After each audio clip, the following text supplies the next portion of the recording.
সা মিম পেশ সুম মিম জবর মা সুম্মা মিমের উপরে তাসদিদ। হ্যাঁ, মিমের উপরে তাসদিদ হলে ওয়াজিব গুন্না হয়। কাফ লাম জবর কাল, লাম আলিফ জবর লা, কাল্লা এক জবরওয়ালা হরফের পরে খালি আলিফ আসলে এক আলিফ লম্বা হয়।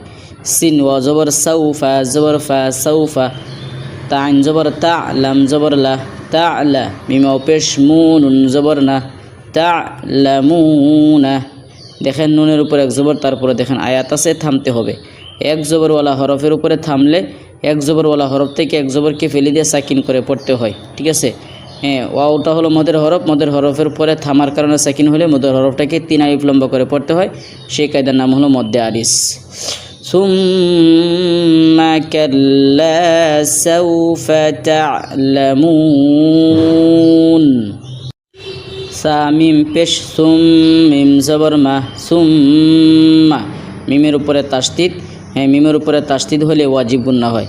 কাফ লাম জবর কাল, লাম আলিফ জবর লা, কাল্লা এক জবরওয়ালা হরফের পরে খালি আলিফ আসলে এক আলিফ লম্বা হয়।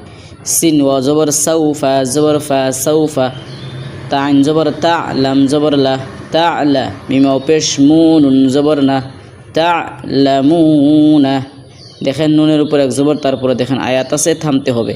এক জবরওয়ালা হরফের উপরে থামলে এক জবরওয়ালা হরফ থেকে এক জবরকে ফেলে দিয়ে সাকিন করে পড়তে হয়, ঠিক আছে।